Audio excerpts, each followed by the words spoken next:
طلبہ عزیز اور اساتذہ کرام و دیگر مہمانان کرام، آج میں آپ کو میری جانب سے ہمارے ملک کا یہ قومی تہوار جشن یوم جمہوریہ کی مبارکباد پیش کرتا ہوں۔ اللہ تبارک و تعالی یہ دن آپ کو بھی مبارک فرمائے اور مجھے بھی مبارک فرمائے۔ اور جمہوریت کے اندر سے آج جہاں شرکت بھی ختم ہو رہی ہے، برکت بھی ختم ہو رہی ہے، اللہ تعالیٰ واقعتاً ہمارے اکابر کے نافذ کردہ اس جمہوریت کے نظام کو مستحکم کرنے کے لیے ہمیں بھی مزید قربانیاں دینے کی اللہ ہمیں توفیق عطا فرمائے۔ اس لیے کہ جمہوریت کو سمجھنے سے پہلے، اس کی تاریخ اور اس کے طریقے کو سمجھنے سے پہلے یہ ضروری ہوتا ہے کہ ہم ہندوستان کے حالات کو سمجھیں، ماضی کے، جیسا کہ مولانا مفتی اکبر صاحب نے آپ کو سمجھایا۔ اس سے پہلے ہمارے اکابر رحمہ اللہ تعالیٰ کے لکھے ہوئے مضامین جیسے کچھ حاصل کرتے ہوئے پیش کرتا ہوں۔ وہ ہے ہمیں سب سے پہلے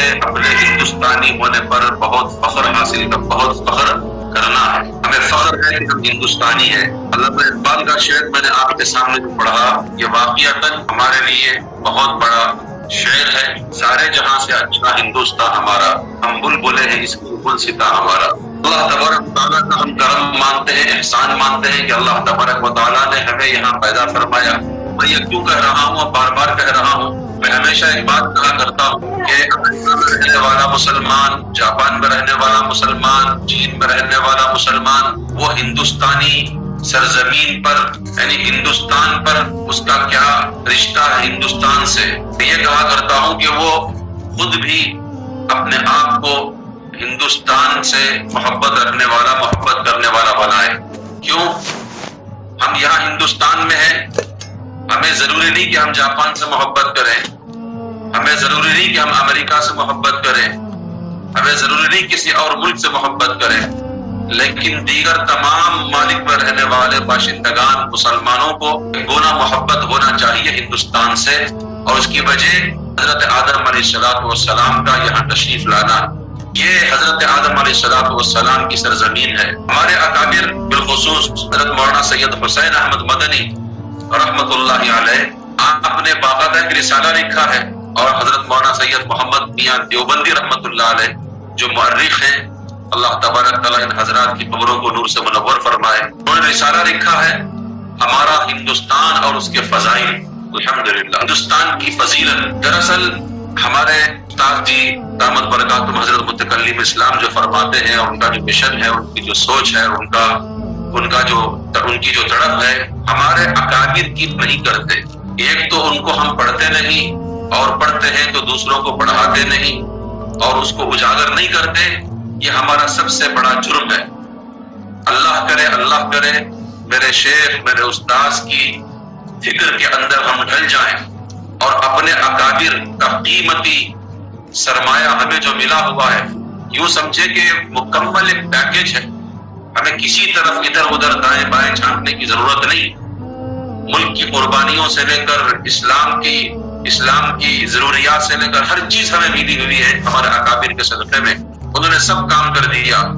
اب صرف ہمیں اس کو لے کر کے چلنا ہے، اللہ ہمیں اس کی توفیق عطا فرمائے۔ اور ہمارا ہندوستان اور اس کے فضائل، اس پر کتاب لکھی ہے، اس کے اندر یہ لکھا گیا ہے کہ ہندوستان اللہ تبارک و تعالیٰ نے پسند فرمایا کہ اس خطے میں حضرت آدم علیہ السلام کو، اور جب آپ یہاں تشریف لائے ہیں تو جنتی پتوں کے ساتھ تشریف لائے ہیں، اور جنتی پتے جہاں مس ہوئے ہیں جن پتوں سے ہندوستان کی سرزمین کے، تو ان پتوں کے مس ہونے کی وجہ سے ان پتوں میں بھی، ان درختوں میں بھی خوشبو پیدا ہوئی، جسے آج ہم گرم مسالہ کہتے ہیں، لونگ ہے، الائچی ہے۔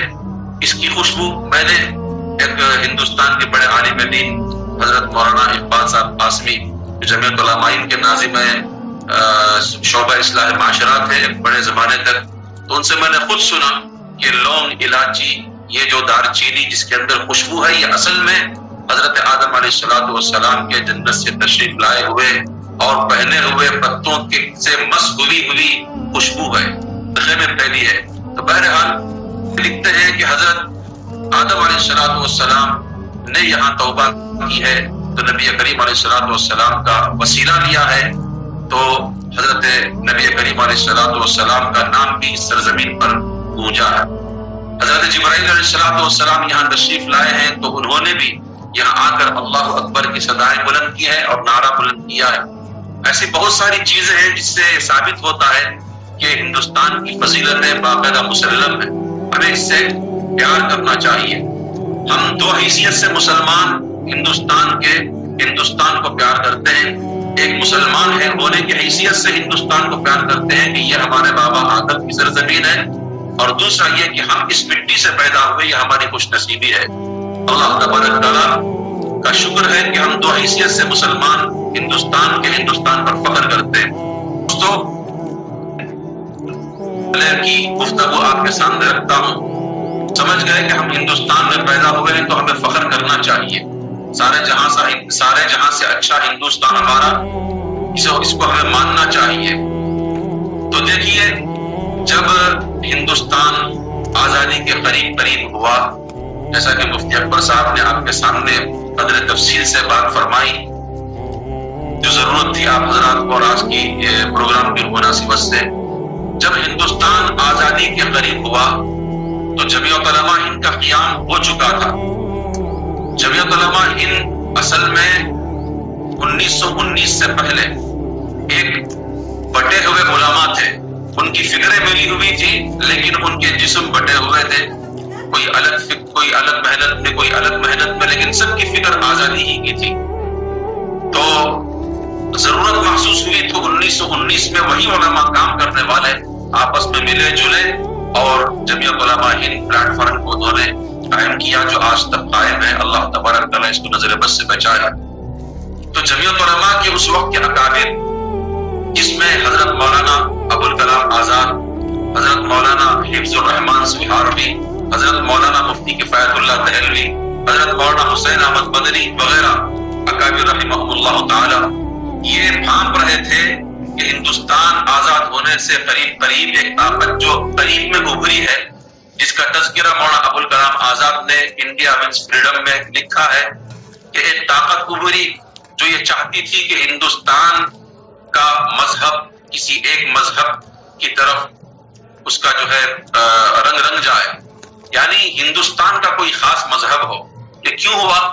انگریز اس کو بہت پریشانی تھی کہ جس طریقے سے اس ملک میں ہندو مسلمان اور سکھ عیسائی آپس میں بھائی مل کر جنگ آزادی میں حصہ لیا ہے اور حصہ لے کر یہاں سے انگریز کو چلتا کیا ہے، تو انگریز نے جاتے جاتے بھی یوں سمجھے کہ ایک کھیل کھیلا کہ میں تو جا رہا ہوں لیکن چین سے بیٹھنے تمہیں بھی نہیں دوں گا، تو لہذا اس نے مسلمانوں کو، یا جیسے بھی آپ کہیں، ایک ٹیم کو اس نے کھڑا کیا کہ جب مسلمانوں نے اتنی بہت کچھ قربانیاں دی ہیں، ٹیپو ان کا شہید ہوا ہے، سید احمد شہید ہوئے ہیں، سراج الدولہ کی قربانیاں ہیں، بڑے بڑے بادشاہوں کی قربانیاں ہیں، بہادر شاہ ظفر کی الگ قربانی ہے، اتنی ساری قربانیاں ہیں، تو مسلمان اپنی قربانیوں کا پھل الگ ملک صورت میں کیوں نہیں حاصل کر لیتے؟ اللہ کو منظور بھی تھا ہوگا۔ بہرحال ایک چیز اٹھی ہمارے اکابر میں، بہت سارے حضرت مجدد الملت مولانا اشرف علی صاحب تھانوی رحمۃ اللہ علیہ سب اسی بات کے قائل بھی تھے۔ تو بہرحال یہ بات اٹھی، لیکن بات اٹھانے والوں میں پیش مولانا جب محمد علی جناح بھی تھے اور دوسرے لوگ بھی تھے، لیکن جمعیت علماء چونکہ حالات کو سمجھنے والی تھی، اللہ تبارک و تعالیٰ نے شیخ الہند کے ان شاگردوں کو، روحانی فرزندوں کو وہ بصیرت عطا فرمائی تھی۔ وہ دیکھتے تھے کہ اگر ایسا ہوا تو آئندہ ہندوستان میں رہنے والوں کا مستقبل مسلمانوں کا وہ کیا ہو سکتا ہے۔ اللہ تبارک تعالیٰ نے ان کو فراست عطا فرمائی تھی، وہ سمجھ رہے تھے، تو لہذا انہوں نے جب اس بات کو دیکھا کہ اس قسم کا فتنہ اٹھنے والا ہے، اور ایک تنظیم RSS نام کی جو 1924 میں عمل میں آئی ہے، اس نے دعویٰ بھی کر دیا تھا کہ جب مسلمانوں نے کلمے کی بنیاد پر اپنا الگ ملک لے لیا تو اب یہاں کا دستور کوئی اور دستور نہیں رہے گا، بلکہ یہ ہندوستان راشٹر بنے گا۔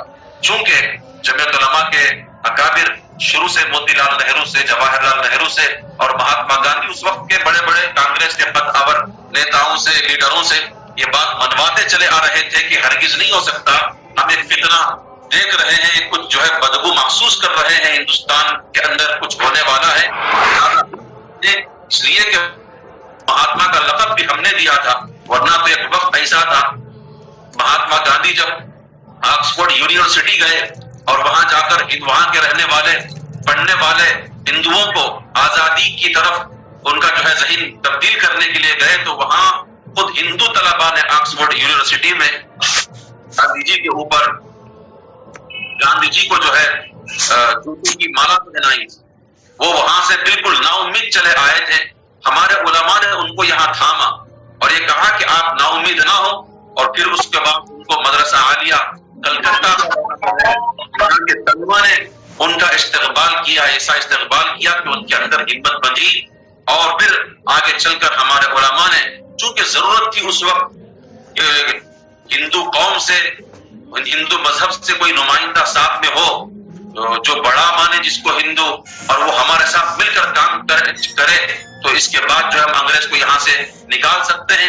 تو لہٰذا مہاتما کا لقب دینے میں بھی مسلمانوں ہی کا بہت بڑا ہاتھ ہے، مہاتما گاندھی کو۔ بہرحال ان سے وعدہ اور جو ہے عہد لیتے چلے آ رہے تھے ہمارے اکابر کہ دیکھو جب ہندوستان آزاد ہوگا تو ہندوستان کا کوئی مذہب نہیں ہوگا بلکہ تمام مذہب کے ماننے والوں کا ہندوستان ہوگا۔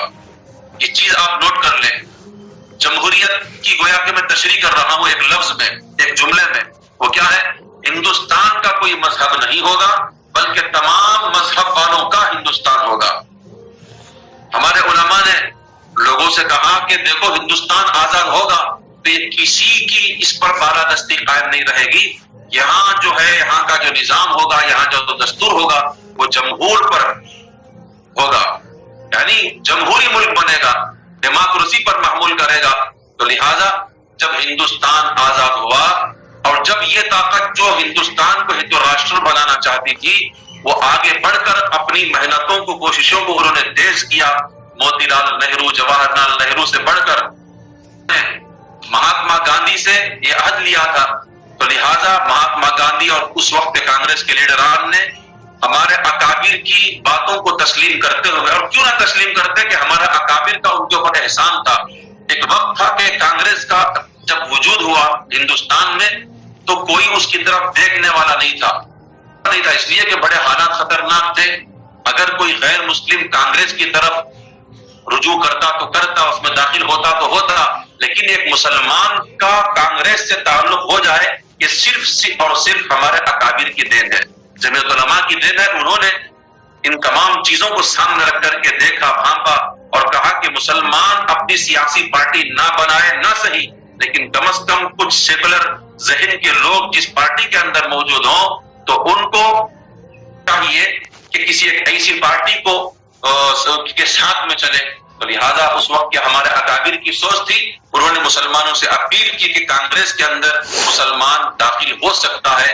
اس وقت کانگریس کو جو ہے مقبولیت حاصل ہوئی، ورنہ تو کانگریس کی طرف کوئی پھٹک کر دیکھتا بھی نہیں تھا۔ تو لہٰذا مانتے کیوں نہ وہ لوگ، انہوں نے ہمارے اکابر کی بات کو مانا۔ ایک طرف وہ طاقت تھی جو اس ہندوستان کو ہندو راشٹر بنانے کی طرف تلی ہوئی تھی، وہ گاندھی جی پر اور اس وقت کے بڑے لوگوں پر پریشر بڑھا رہے تھے، لیکن ایک طرف ہمارے اکابر تھے یہ بھی ایک قسم سے پریشر بنا رہے تھے کہ نہیں ہندوستان آزاد ہوگا تو یہاں کا دستور جمہور ہوگا، ڈیموکریسی ہوگی۔ تو لہذا وہ لوگ شریف تھے، انہوں نے ہماری بات کو تسلیم کیا، وعدہ وفا انہوں نے کیا، اور یوں ہندوستان جب آزاد ہوا تو آزاد ہونے کے بعد ہمارا ہندوستان کسی ایک راشٹر کی طرف نہیں گیا بلکہ ہمارا ملک ہندوستان یعنی جمہوریت پر جو الحمدللہ قائم رہا۔ ہمارے حضرت مولانا ارشد مدنی صاحب دامت برکاتہم اللہ تبارک تعالیٰ ان کو جزائے خیر عطا فرمائے، ان کو صحت عطا فرمائے، ان کی عمر دراز فرمائے۔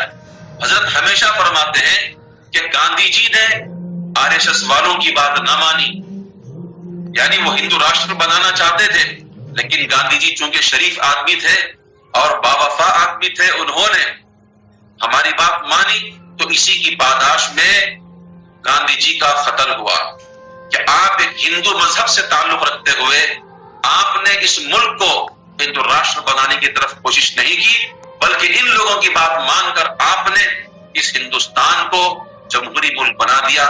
لہذا آپ جیسے ہندو کا ہندوستان میں رہنے کا کوئی حق نہیں، لہٰذا ناتھورام گوڈسے نے ان کا قتل کیا. یہ بات فرماتے ہیں اور تاریخی حقیقت ہے.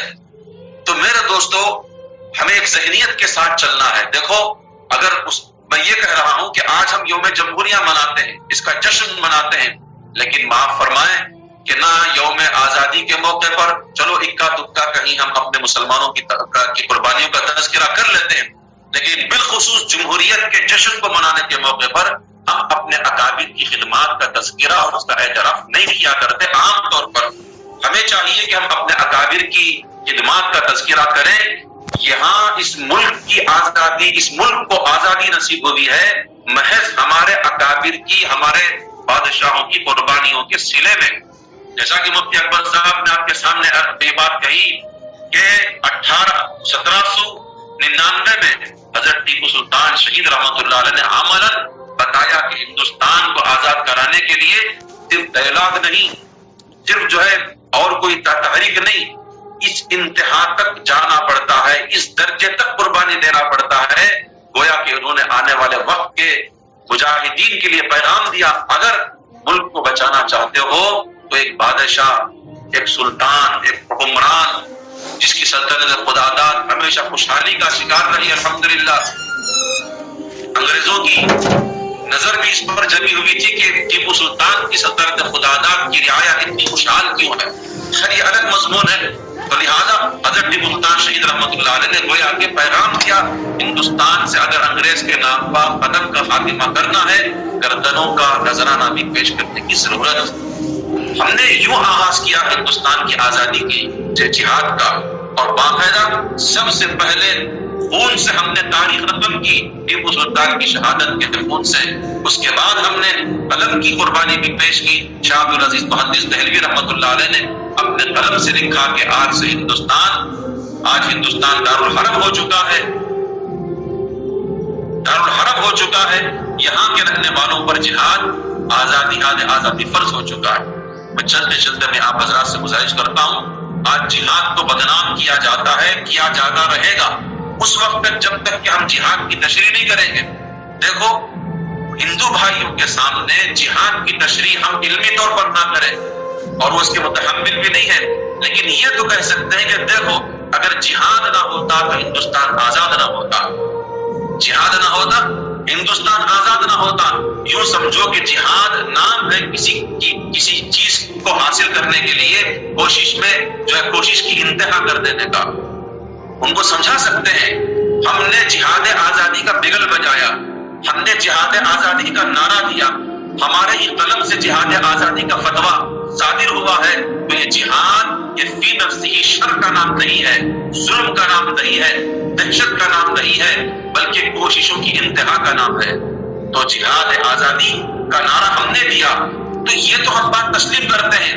لیکن اللہ تبارک و تعالیٰ نے جن کے ذریعے سے جہاد آزادی کا باب کھلوایا، اللہ تبارک و تعالیٰ کیوں ان کے روحانی فرزندوں سے اس نعمت کو آخر تک باقی رکھنے کے لیے، اس کے اثرات کو باقی رکھنے کے لیے کیوں نہ ہمارے اکابر کو جمہوریت کی قربانیوں کے لیے قبول نہ کرتا. کہتا ہوں کہ ہمارے بڑے اکابرین نے جہاد آزادی کو شروع کیا اور انتہا تک پہنچاتے ہمارے ماضی قریب کے اکابر، اور ان سے اللہ تعالیٰ نے یہ کام لیا کہ انہوں نے اپنی فراست سے، اپنی قربانیوں سے، اپنی کوششوں سے اس ملک کو جمہور بنا دیا. الحمدللہ. اس بات کو ہمیں سمجھنا چاہیے. یاد رکھو میرے دوست بزرگوں، اگر ہمارے وہ شیخ الہند کے روحانی فرزندان، ہمارے اکابر بالخصوص مولانا ابوالکلام آزاد، مولانا مفتی کفایت اللہ دہلوی، حضرت مولانا حفظ الرحمان سیوہاروی، حضرت مولانا حسین احمد مدنی وغیرہ رحمہ اللہ تعالیٰ، ان لوگوں نے محنت نہ کی ہوتی تو آج ہندوستان کا نقشہ الگ ہو چکا ہوتا. کیوں؟ دیکھو، اس وقت ایک دلیل نہیں، جیسا کہ میرے شیخ فرماتے ہیں بعض باطل کے پاس دلیل نہیں ہوتی، ڈھکوسلا ہوتا ہے. تو اس وقت ان RSS والوں نے ڈھکوسلا دیا.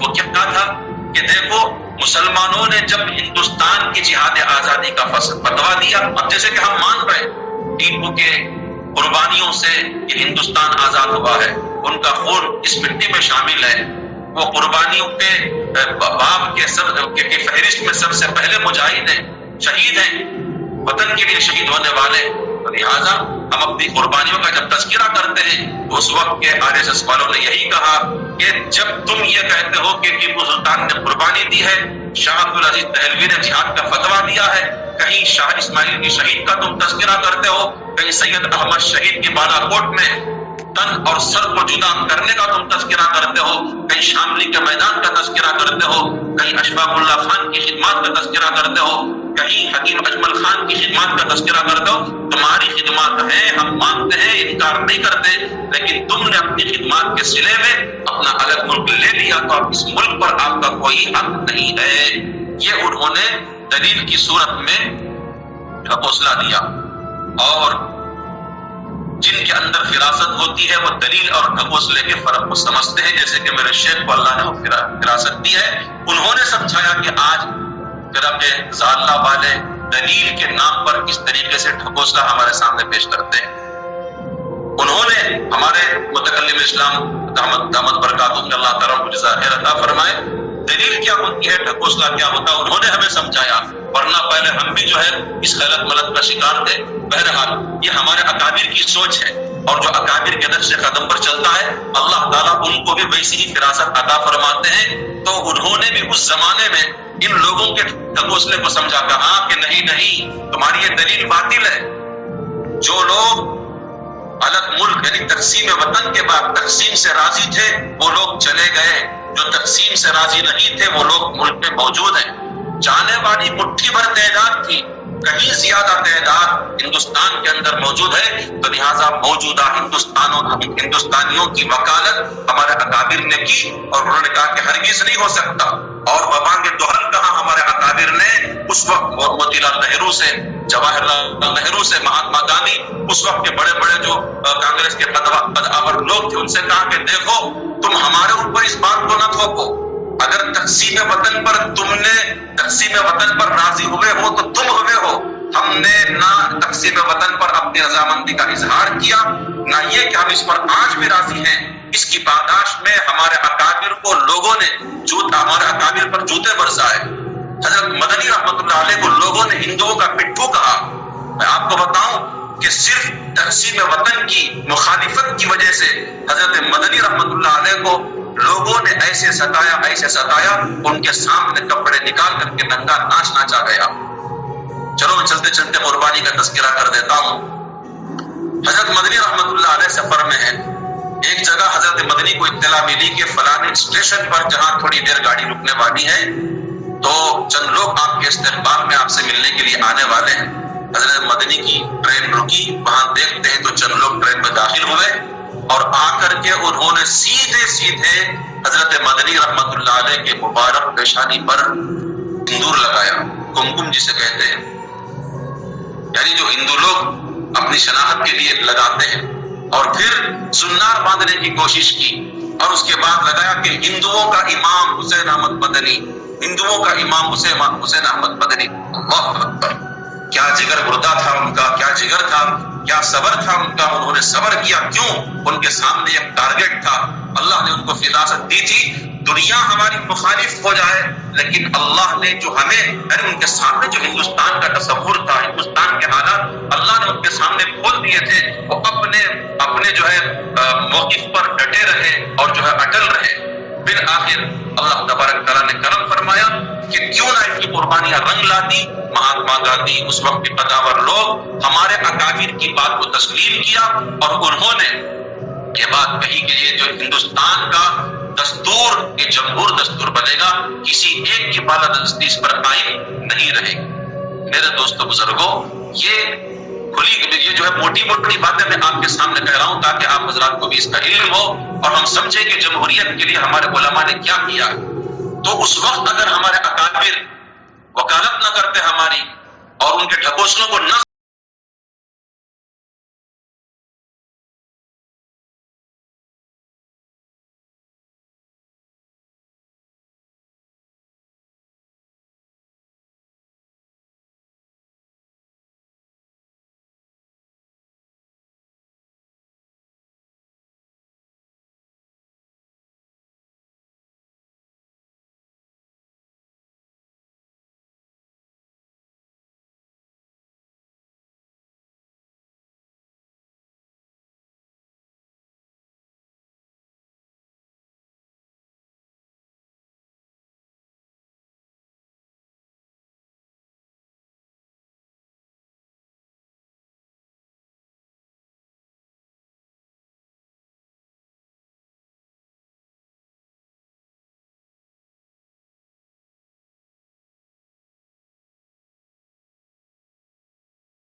فرمایا بھی تھا کہ مسجد بننے کے بعد اختلاف ختم ہو جاتا ہے. مسجد بننے سے پہلے کسی زمین پر اختلاف ہو سکتا ہے، لیکن جب کسی جگہ مسجد بن گئی تو اب اختلاف ختم.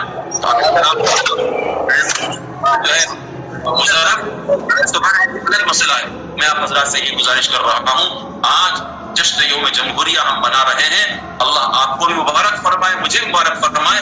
اس سلسلے میں ہمیں کوشش کرنے کی ضرورت ہے، اور کیا کہتا ہوں کہ آسان الفاظ میں نوجوانوں کو سمجھانے کی ضرورت ہے. میں ابھی 3 دن پہلے میں تعلیم بالغان چلاتا ہوں، تو انجینئرنگ پڑھنے والے نوجوان میرے پاس بیٹھتے ہیں. تو 3 دن پہلے میں نے ان سے ایک سوال کیا کہ پرسوں جمعرات کے دن یوم جمہوریہ آ رہا ہے، یہ یوم جمہوریہ دن کیا ہے؟ اللہ معاف فرمائے. تو انہوں نے کہا، ایک طالب علم نے کہا کہ حضرت اس دن ہندوستان آزاد ہوگا، یوم جمہوریہ. پھر ایک نے کہا کہ مجھے نہیں معلوم. میں نے کہا اللہ معاف فرمائے، خدا نہ خواستہ کسی گودی میڈیا کا شکار آپ ہو جاتے، آپ وہ سوال کر لیتا تم کہاں پڑھتے ہو، کالج میں نام کیا ہے، فلاں مسلمان کا نام. اگر تم سے یہ سوال کر دیا جاتا تو وہ جو لوگ کہتے ہیں نا کہ مسلمان ملک سے محبت نہیں کرتا، بالکل اس پر وہ جو ہے اپنی مہر مستبد کر دیتے، سیل لگا دیتے. دیکھو وہ لوگ ہمیں جو کہتے ہیں کہ مسلمان اپنے ملک سے محبت نہیں کرتا، یہ بات غلط ہے. جتنا مسلمان اپنے ملک سے محبت کرتا ہے شاید ہی کوئی اور کسی مذہب کا جاننے اور ماننے والا محبت کرتا ہو. لیکن اللہ معاف فرمائے، ہمیں جنرل نالج نہیں ہے، ہمیں اپنی تاریخ نہیں معلوم. اور یہ بات تو طے ہے کہ جو قوم اپنے پرکھوں کی تاریخ کو مٹا دیتی ہے وہ اس قوم کے مٹنے میں دیر نہیں لگتی. جو قوم اپنی تاریخ کو بھلا دیتی ہے اس قوم کے مٹنے میں دیر نہیں لگتی. کہیں ایسا نہ ہو کہ ہم یکسر بھلا دیں تاریخ کو اور ہم یہاں سے مٹ جائیں. اللہ معاف فرمائے. اس سے پہلے ہم اٹھو، کمر ہمت باندھو. ہندوستان کے لیے دی گئی جمعیت علماء کی جدوجہد کو، ہمارے علماء کی جدوجہد کو اور دیوبند کی جدوجہد کو ہمیں چاہیے کہ آسان لفظوں میں نوجوانوں کو پکڑ کر کے ان کو سمجھائیں.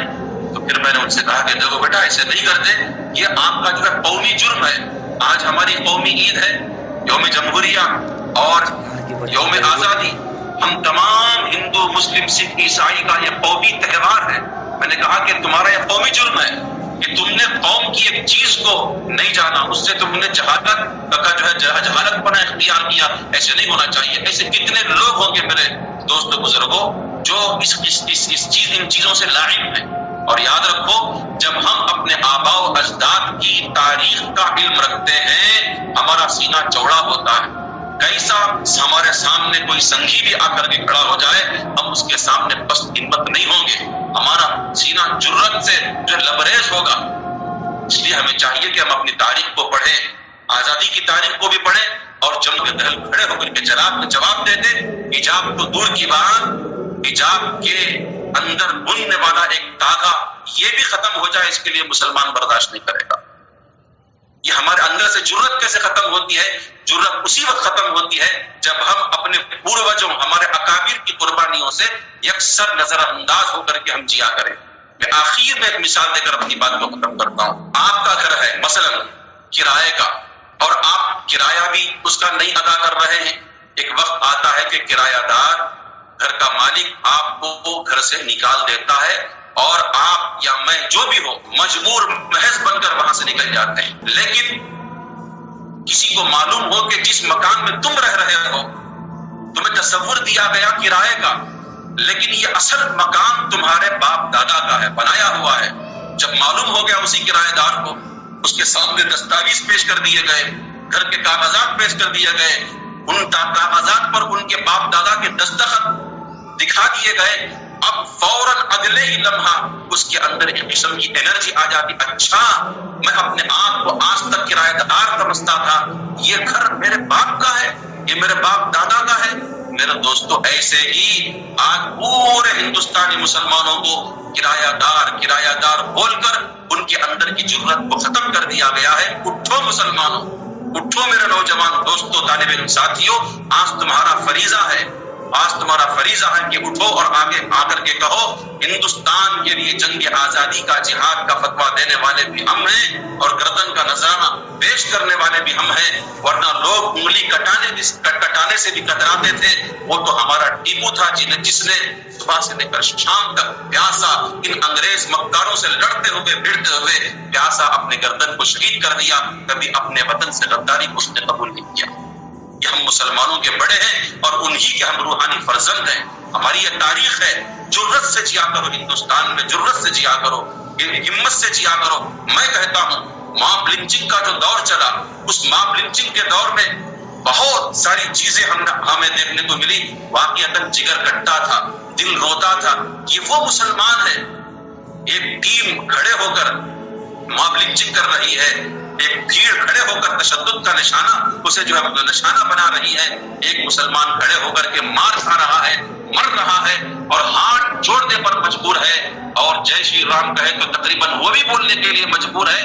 میں کہتا ہوں کہ اگر اس نوجوان کو ہندوستان کی تاریخ سمجھا دی گئی ہوتی، اپنے آباء و اجداد کی کیا قربانیاں ہیں، اگر اس نوجوان کو معلوم ہوتا جس کو ستون پر باندھ کر کے مارا گیا ماب لنچنگ کے ذریعے سے، اگر وہ اپنی پروجوں کی تاریخ کو جانتا اور مانتا، وہ باہمت ہوتا، تو وہ کبھی بھی ہاتھ باندھ کر کے، ہاتھ جوڑ کر کے شہید نہیں ہوتا، بلکہ وہ جو ہے ہمت سے مقابلہ کر کے ان لوگوں کا جواب دے کر کے مرتا۔ آج کیا حالت ہماری ہو رہی ہے؟ ایک چیز آ جاتی ہے کہ مسلمان پریشان۔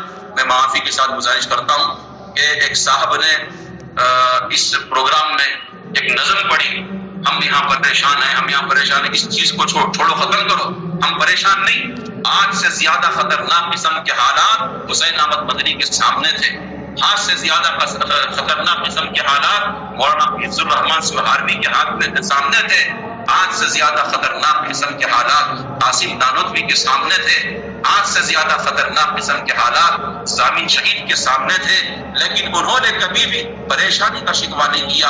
ان نظموں کو ختم کرو کہ ہم پریشان ہیں، ہم پریشان ہیں۔ پریشان اسی وقت ہوں گے جب اپنی تاریخ کو ہم نہیں یاد کرتے، اپنی قربانیوں کا تذکرہ نہیں چھیڑتے اور اس کو ہم نہیں مانتے، پریشانی ہمارا مقدر ہوگی۔ تو پریشانیوں کے خول سے خود بھی نکلنے کی ضرورت ہے، اور پریشانیوں کے خول سے مسلم قوم کو نکالنے کی ضرورت ہے۔ اس کا ایک ہی علاج ہے، جنگ آزادی کی قربانیاں اور تذکرے چھیڑتے رہو، اور یوم جمہوریہ کے لیے، جمہوریت کے نفاذ کے لیے ہمارے جو علماء نے قربانیاں دی، اس کو عام کرو اور اس کے لیے کام کرو۔ صرف نام کر کے نہ بیٹھیں اور عام کر کے نہ بیٹھیں، ہمیں چاہیے کہ قسم کھائیں، اے ملک، اے میرے پیارے ملک، اے میرے پیاری سرزمین ہندوستان، تیرے لیے ہمارے آباء و اجداد نے تمام قسم کی قربانیاں دی ہیں، جو قربانی ہو سکتی ہے انہوں نے دی ہے۔ بیویوں کو بیوہ بھی کیا، بچوں کو یتیم بھی کیا، اور ہزاروں علماء اپنی گردنوں کو درختوں سے لٹکا کر کے تاریخ رقم کر دی، اور ہمارے علماء کو خنزیروں کے چمڑے میں لپٹ کر کے زندہ بھون دیا گیا، کڑائیوں میں تل دیا گیا، لیکن کبھی بھی انہوں نے اپنی ملک سے وفاداری کو نہیں چھوڑا۔ ہم بھی ویسوں کے نام لیوا ہیں، آئندہ اس سے بھی خطرناک قسم کے حالات خدا نہ خواستہ آ جائیں، نہیں آئیں گے، خدا نہ خواستہ آ بھی جائیں تو ہم اسی حسین احمد مدنی کے جیسا بن کر، پہاڑ بن کر، ہمت اور استقلال کے ساتھ اس ملک کی وفاداری کے ساتھ کھڑے ہوئے ہوں گے، اور ہم بھی ہر قسم کی قربانی کے لیے، اپنی ملک کی تعمیر، ترقی اور اس کے تحفظ کے لیے تیار رہیں گے۔ اس قسم کو کھا کر آج کی بزم کا اختتام کرو، تب جا کر کے کچھ کام بنتا ہے، ورنہ میرے دوستو اگر ہم نہیں جاگے، اللہ نے اس بزم میں اور حضرت متکلم اسلام سے جوڑ کر گویا کہ شیخ الہند کا پورا پیکج ہمیں عطا فرما دیا ہے۔ شیخ الہند کی فکروں کے امین ہے ہمارے شیخ متکلم اسلام۔ ہم ایسے ہی ان کے دیوانے نہیں ہیں، ہم ایسے ہی ان کے جو ہے دامن سے وابستہ نہیں ہیں، ہم ہندوستانی ہو کر ان کے تابع کیوں ہیں؟ اس لیے کہ حضرت مدنی کی جھلک ہم ان میں پاتے ہیں، شیخ الہند کی فکر ان میں ہم پاتے ہیں، حکیم الامت کا درد ان میں، یعنی تمام فکروں کا مجموعہ ہمارے شیخ۔ وہ فکر دیتے ہیں، وہ کبھی بھی اپنے ملک سے ہٹانے کی ہمیں کوشش نہیں کرتے۔